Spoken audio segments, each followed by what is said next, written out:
suis très honorée d'ouvrir cette journée. Voilà. Alors c'est vrai que moi je me suis intéressée aux enfants qui ont des automutilations et des maladies rares souvent associées.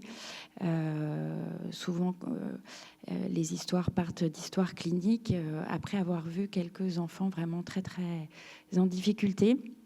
Et j'étais un petit peu désespérée parce que, on en parlait hier, les livres qui parlent des troubles du comportement chez les enfants qui ont des troubles du neurodéveloppement, et en particulier les enfants autistes, mais pas seulement, dédient toujours quelques pages à la fin des livres. Et il y a souvent des grandes généralités dont on ne sait pas très bien quoi faire. Parce que malheureusement, c'est un sujet qui est très difficile à étudier du fait des troubles du comportement. Donc voilà, je vais essayer de vous faire part un petit peu de ce qui est connu et puis un petit peu de notre expérience au centre de compétences maladies rares de Necker de Génopsy. Donc les automutilations, pour nous, c'est un sujet absolument majeur parce que c'est une des situations qui plonge les familles dans le plus grand désarroi.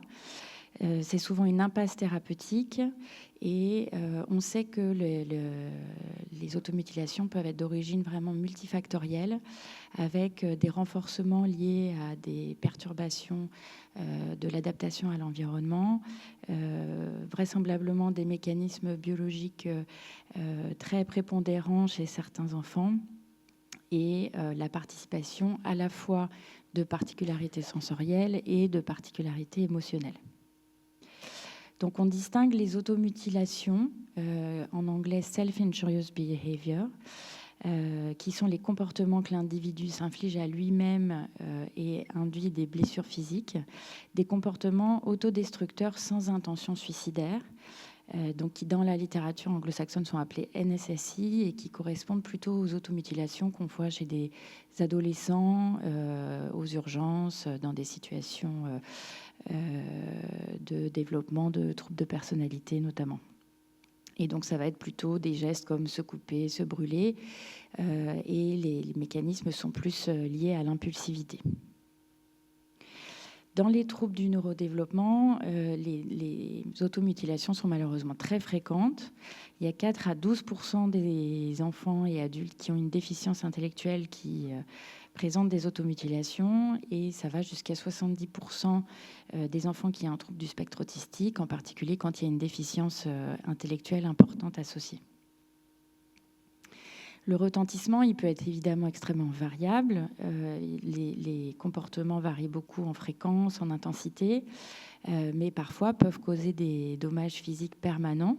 On rencontre notamment des enfants qui perdent la vue quand ils s'automutilent au niveau oculaire, qui peuvent avoir des problèmes de cicatrisation vraiment importants. Ça réduit considérablement la qualité de vie à la fois des enfants et des familles, et ça peut limiter l'intégration sociale puisque c'est souvent très impressionnant, et donc ça peut limiter l'intégration en collectivité quand les structures sont trop inquiètes. Et puis parfois on en arrive aussi à proposer des interventions restrictives avec des mesures de contrainte physique pour éviter que les enfants se fassent mal. Moi, j'ai parlé beaucoup d'enfants parce que je suis pédopsychiatre, mais je pense que tout ce que je vais dire concerne aussi les adultes. Et puis, il peut y avoir des complications médicales avec des infections, des fractures, etc. Donc, c'est vraiment un problème extrêmement sévère, grave et mal connu. Ce qu'on sait, c'est que les principaux facteurs associés à ces comportements, c'est d'une part la sévérité des symptômes d'autisme, retrait social et le degré de déficience intellectuelle.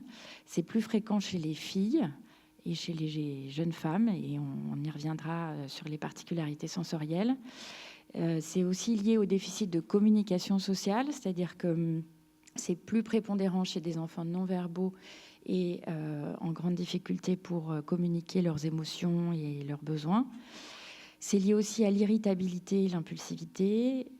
C'est associé aux troubles sensoriels, c'est associé aux troubles du sommeil, et c'est associé aussi aux stéréotypies précoces. C'est-à-dire que l'existence de stéréotypies précoces très envahissantes est souvent un facteur prédictif du risque de troubles, d'automutilation plus tard dans la vie. Et vous voyez que tous ces facteurs associés, ils sont très divers et ils sont probablement liés au fait qu'il y a plusieurs mécanismes sous-jacents qui peuvent coexister chez un même enfant. Et c'est ça qui est vraiment compliqué, c'est que pour chaque enfant, il faut essayer de faire la part des choses entre les différents facteurs déclenchants.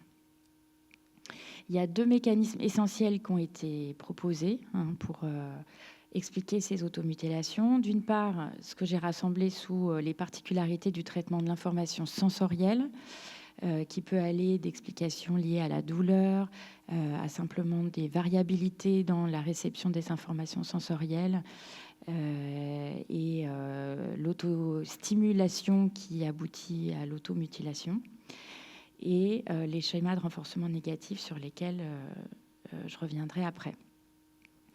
Les particularités du traitement sensoriel, du traitement de l'information sensorielle, on peut penser qu'ils sont aussi d'origine un petit peu diverse.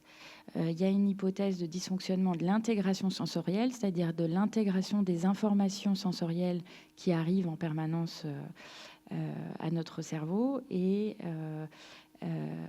qui peut être altérée chez les patients qui ont un trouble du neurodéveloppement. Et il y a de plus en plus d'arguments pour un lien entre automutilation et douleur, ou en tout cas perception sensorielle désagréable. Et c'est un petit peu paradoxal puisque moi, quand j'ai commencé, il y avait une hypothèse importante qui était le fait que les enfants qui ont un trouble du spectre autistique avaient des automutilations en lien avec un taux trop élevé d'endorphine et donc une sensorialité diminuée et du fait de perceptions sensorielles insuffisantes en quelque sorte s'automutileraient. Et c'est ce qui a abouti à l'utilisation de la naltrexone à une époque, qui est un antagoniste des endorphines. Et on s'est rendu compte que finalement, avec des mesures des réactions nerveuses à la douleur, que les enfants qui ont un TSA perçoivent la douleur sur le plan neurologique de la même façon que des enfants qui n'ont pas de TSA, et que vraisemblablement c'était la communication de cette douleur aux autres qui était altérée avec diminution des mimiques, diminution de la capacité à communiquer la douleur. Et aujourd'hui, on a plutôt des arguments pour penser que ces automutilations viennent répondre à des perceptions sensorielles désagréables.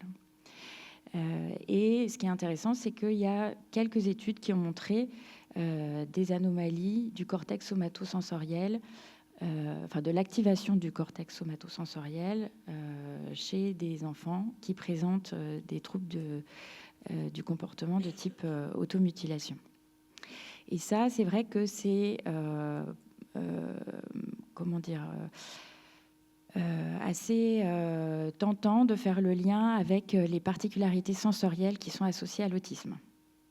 Alors, il y a un exemple vraiment très facile d'accès pour se représenter les particularités sensorielles des personnes qui ont un autisme, je trouve, c'est le film Temple Grandin, qui est une prof d'université américaine qui enseignait, parce que je pense qu'elle est à la retraite, le bien-être des animaux dans les grands élevages aux États-Unis, et qui a contribué à faire un film sur son enfance, dans lequel il y a une grande partie accordée à la façon dont elle s'est adaptée justement à ses particularités sensorielles, et elle s'était construit une machine pour se contenir en quelque sorte. Depuis, donc, on a démontré qu'il y avait des particularités du traitement sensoriel chez l'enfant qui a un trouble du spectre autistique, avec notamment une plus grande variabilité de la réponse aux stimuli sensoriels chez les enfants autistes, et donc vraisemblablement une moins grande prédictibilité des informations par les enfants qui ont un trouble du spectre autistique. Et donc, ce qu'on observe, c'est à la fois des autostimulations, c'est-à-dire très typiquement des enfants qui vont s'intéresser à ce qui tourne, ce qui oscille, etc. Et donc, aux roues des petites voitures. mais aussi une hypersensibilité à certains stimuli, donc par exemple une hypersensibilité au bruit, et puis la recherche de sensations aussi vestibulaires avec des déambulations, le fait de sauter, de prendre particulièrement du plaisir sur le trampoline, des choses comme ça. Alors, ce qu'on sait aussi, c'est que c'est plus fréquent dans les TSA, mais ce n'est pas spécifique des TSA. Et on sait aussi qu'aujourd'hui, on a des éléments pour dire que des particularités sensorielles dans l'enfance peuvent être prédictives de troubles psychiatriques à l'âge adulte, même en l'absence de troubles du spectre autistique diagnostiqués de façon franche. C'est associé au niveau de langage. Les enfants qui ont un niveau de langage plus faible ont très souvent des particularités sensorielles plus importantes. Et c'est associé aussi à l'intensité des symptômes autistiques. Et c'est associé au genre.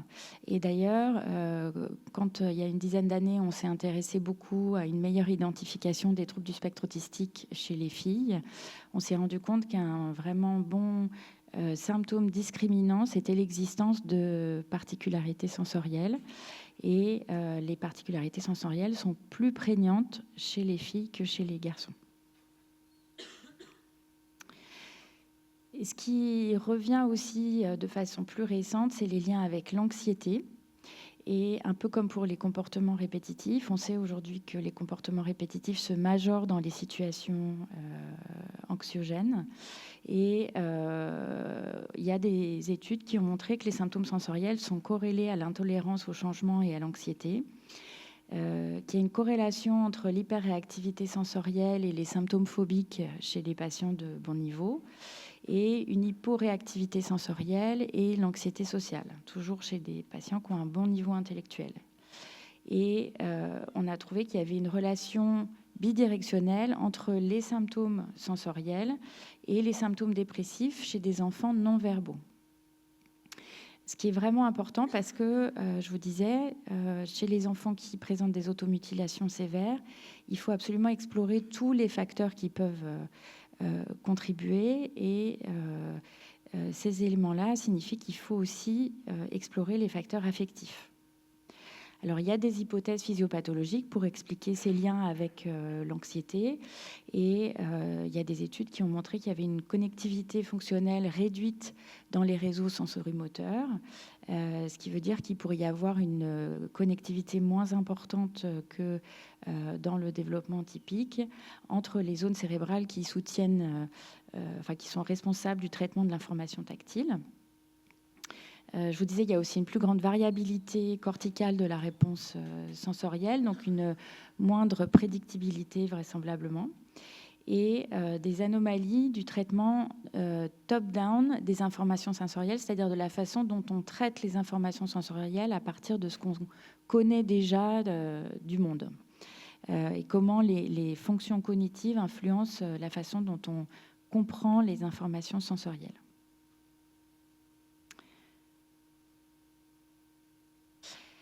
On s'en sert en pratique thérapeutique de ces éléments, et il y a un certain nombre de prises en charge qui sont proposées pour les enfants qui ont des particularités sensorielles. Ça commence par un bilan sensorimoteur pour essayer de définir les besoins.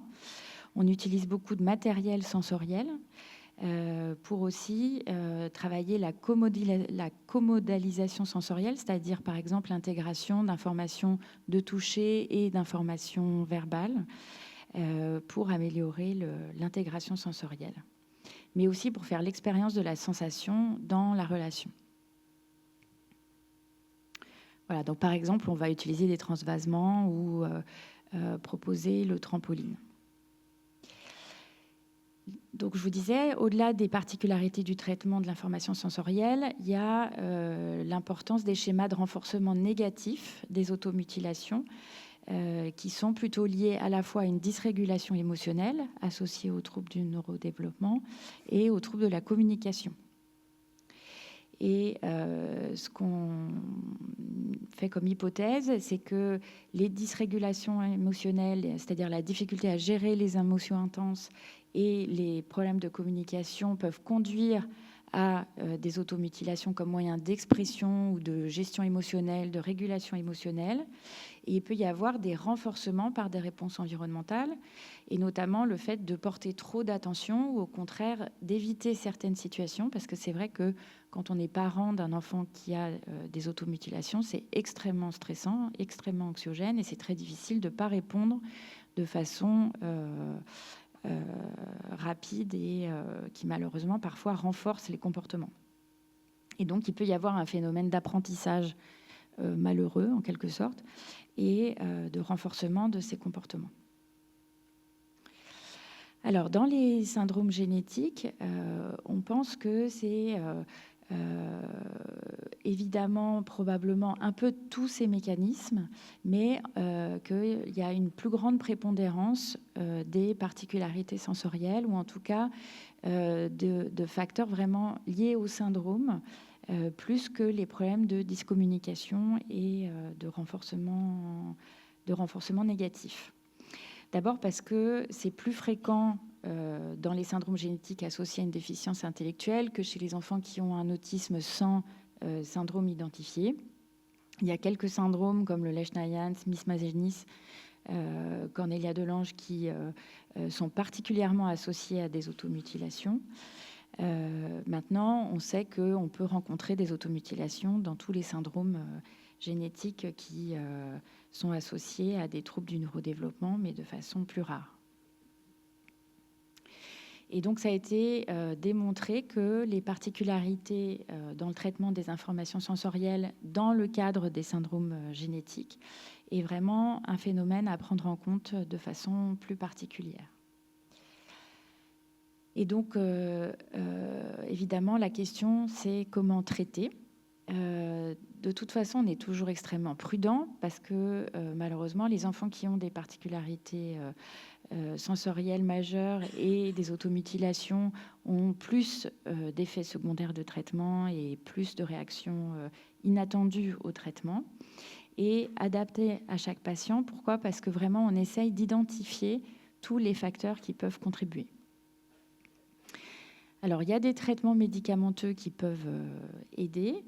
Les traitements psychotropes les plus classiques, c'est l'aripiprazole et la risperidone, qui sont des antipsychotiques qui ne sont pas très satisfaisants parce que souvent associés à une sédation et qui améliorent vraiment très partiellement les symptômes, mais dont l'efficacité a quand même été démontrée et qui peuvent agir probablement par leur effet aussi anxiolytique.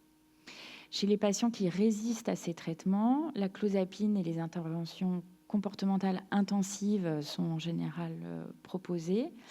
Et on peut proposer aussi les sismothérapies, mais chez l'enfant, c'est extrêmement rare. Et il y a très peu de centres qui proposent les sismothérapies. À Paris, il y a le centre de la Pitié.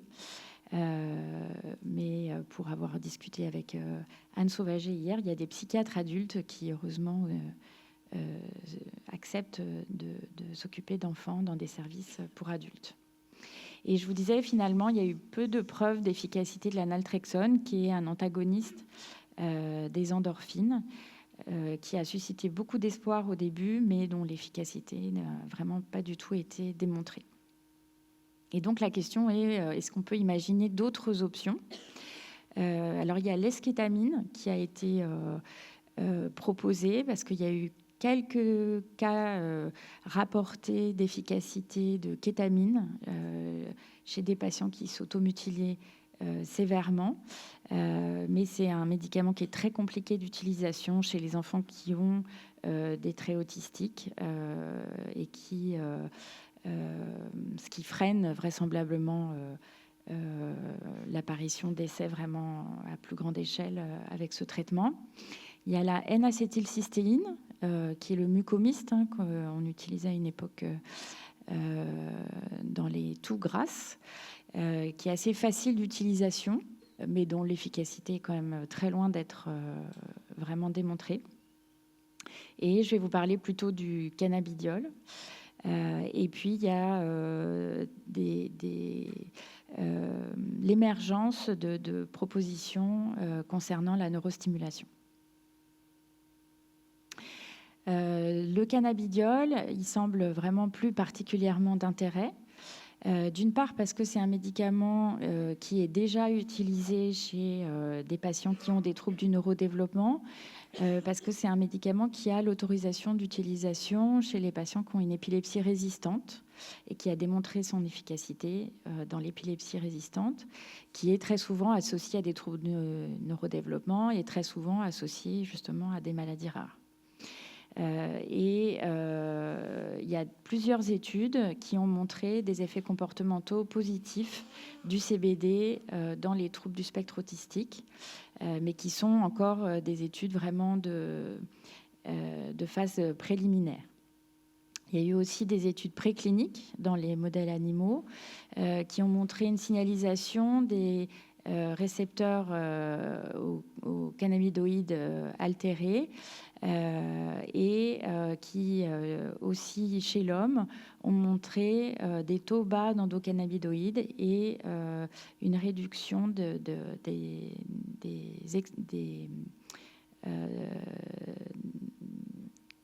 l'expression des récepteurs aux cannabinoïdes dans des tissus de patients qui ont un TSA.